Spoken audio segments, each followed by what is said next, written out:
SSC GD के exam के लिए एक और इंपॉर्टेंट कॉन्सेप्ट होता है ना, कभी आपको जनसंख्या देगा, आपसे 2 या 3 साल पहले की जनसंख्या पूछेगा, कैसे करना है। सर एक शहर की प्रेजेंट में पॉपुलेशन 91260 है, हर साल पॉपुलेशन कितनी 30% बढ़ती है, 2 साल बाद जनसंख्या क्या होगी। अगर हर साल पॉपुलेशन 30% बढ़ रही है तो 30% का मतलब होता है भैया 3/10। मान लिया कि 2 साल पहले पॉपुलेशन पी थी, तो भैया 30% 3/10 बढ़ेगी, 10 से 3 बढ़ के कितनी हो जाएगी 13। फिर अगले साल मेरे दोस्तों 30% बढ़ेगी, 10 से 3 बढ़ के 13 हो जाएगी। 2 साल बाद अब ये कितनी होगी प्रेजेंट में 91260। बस आपको यहां से कैलकुलेशन कर लेनी है। ये क्या आएगा 169 से मेरे दोस्तों कट जाएगा 54 बार, ये 540 है, तो प्रिंस ये कितना आ जाएगा भैया पॉपुलेशन 540 की 100 में गुणा 54,000 54,000। इस सवाल का आंसर है ऑप्शन नंबर बी सही हो जाएगा। एक ही लाइन में ये सवाल होगा, ये आप करना।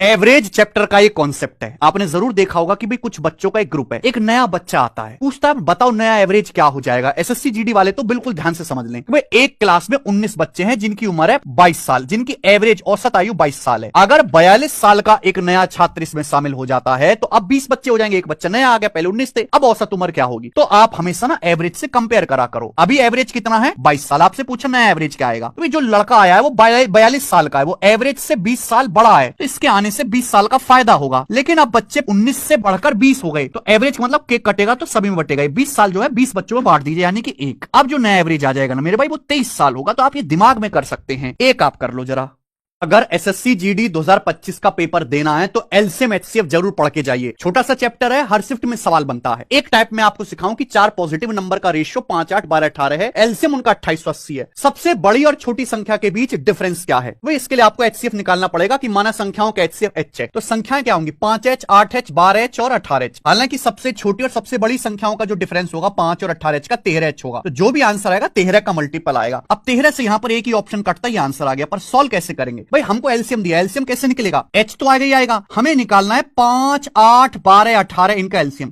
8, 12, 18 का तो 72 आ गया, 5 से गुणा 360, 360 आएगा मेरे भाई 360h, और ये दिया कितना है 2880 दिया है, ये कट जाएगा मेरे प्यारे भाई कितनी बार 8 बार, तो एचसीएफ जो आ गया वो 8 आ गया। स्मॉलेस्ट लार्जेस्ट का डिफरेंस आएगा 13 गुणा 8 104, ये इसका आंसर हो गया। शिफ्ट में आएगा सवाल, गलत मत करिएगा, ये करो। मैंने देखा 2020 के बाद जितने एसएससी जीडी के पेपर हुए बोट एंड स्ट्रीम की ये वैरायटी बहुत आई है, जिसमें 2 कॉन्सेप्ट लगेंगे कि भाई अगर टाइम सेम है तो जो डिस्टेंस का रेशियो होगा वही स्पीड का रेशियो होगा, एक्स से वाई का ratio D plus you upon D minus you, D you down stream up stream है। अब बोला है शांत जल में एक नाव की स्पीड 9 किलोमीटर पर आवर, ये एक्स दिया है। धारा के अनुकूल यानी कि डाउन स्ट्रीम 35 किलोमीटर जाने में उतना ही टाइम लगता है जितना धारा के प्रतिकूल यानी कि अप स्ट्रीम 28 किलोमीटर जाने में लगता है। अगर टाइम सेम है मेरे भाई तो जो डाउन स्ट्रीम अप स्ट्रीम की स्पीड का रेशियो होगा वो डिस्टेंस का रेशियो होगा, है ना। डाउन स्ट्रीम आप 35 किलोमीटर गए, up stream 28 kilometre, same time लगा। ये 35 28 किससे जा रहा है 7 से, 7 पंजे 35, 7 चौक 28। तो आप क्या यहां से एक्स से वाई का रेशियो नहीं निकाल सकते, बिल्कुल निकाल सकते मेरे भाई, D plus you upon D minus you, यानी कि 5 + 4 बटे 5 - 4 यानी कि 9/1, ये एक्स से वाई का रेशियो आ गया। सवाल पूछा है धारा की गति, नाव के शांत जल में स्पीड आपको दे रखी है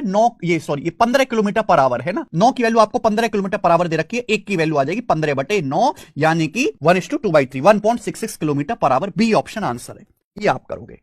एसएससी जीडी वालों एलसीएम एचसीएफ का जो सवाल आएगा पेपर में वो पहले ही बता दूं मैं आपको तो कैसा रहेगा, इस कॉन्सेप्ट पर आएगा। भाई अगर माना 2 संख्याओं का एचसीएफ एच है तो संख्याएं एचएक्स और एचवाई होंगी, जहां एक्सवाई आपस में कोप्राइम सहभाज्य होंगे। अगर संख्याओं का एलसीएम निकालना है तो एच तो आएगा, एक्स गुणा वाई जरूर आएगा मेरे भाई। अब जैसे बोला है 2 संख्याओं का एलसीएम एचसीएफ का 28 गुना है, संख्याओं का एचसीएफ 5 है, अगर संख्याओं का एचसीएफ 5 है तो संख्याएं 5x और 5y होंगी। संख्याओं का अंतर 15 है, संख्याओं का योग क्या है। संख्याओं का एलसीएम एचसीएफ का कितने गुना होता है, एक्स वाई गुना होता है मेरे भाई, यानी कि एक्स गुणा वाई ही सवाल में 28 दिया हुआ है, समझे बात को। संख्याओं का अंतर 15 है, डिफरेंस यानी कि संख्या 5x और 5y है ना, उनका डिफरेंस 15 है, तो यहां से x माइनस y जो आएगा वो 3 आएगा। क्या सोच नहीं सकते ऐसी वैल्यू जिनको घटा के 3 आए, गुणा करके 28 है, कोई भी सोच लेगा बच्चा। 7 और 4 7 चौक 28, 7 - 4 3, यानी कि x y की वैल्यू पता चल गई। तो एक संख्या आ जाएगी मेरे दोस्तों 5 7 35, दूसरी संख्या आएगी y की जगह 4 5 24, संख्याओं का जो योग आएगा मेरे भाई वो 55 आएगा। ये तो मेंस तक में आया है, ये वाला कर लो। एसएससी जीडी की 40,000 नौकरियों के लिए 40 लाख बच्चे पेपर देंगे। एक एक सवाल बहुत कीमती है, मैं यहां सिखा रहा हूं, करके जाओ भाई। एक नाव जो है अगेंस्ट द स्टीम जाती है 9 घंटे 36 मिनट में, 9 घंटे 36 मिनट मतलब 9 + 3/5 है ना, मिनट को घंटे बदल लेंगे 48/5 घंटे में। और सेम डिस्टेंस जाती है अलोंग द स्ट्रीम 6 घंटे में। तो आपसे पूछा है बोट की स्टिल वाटर में और स्टीम की स्पीड का रेशियो क्या है, तो आप मुझे बताओ। डाउन स्ट्रीम जब आप जाते हो तो आपको 6 घंटे लगा, अप स्ट्रीम जाने में ना धारा के विरुद्ध कितना समय लगा, 48/5 घंटे का समय लगा। तो ये समय का रेशियो आ गया कि नहीं आ गया मेरे भाई, टाइम का रेशियो कितना 6 अट्ठे 48, ये आ गया जी 5/8, टाइम का रेशियो है। लेकिन अगर डिस्टेंस सेम है तो जो टाइम का रेशियो होगा उल्टा स्पीड का रेशियो आ गया। इसका उल्टा करो मेरे भाई, ये स्पीड का रेशियो आ गया डाउन स्ट्रीम और अप स्ट्रीम की 8/5। लेकिन हमें पूछा है एक्स से वाई है ना, शांत जल में चाल और धारा की चाल का रेशियो। तो क्या कॉन्सेप्ट है, D plus you upon D minus you, 8 + 5/8 - 5, 13/3 answer. एक बार दोबारा से देख लेंगे आप लोग,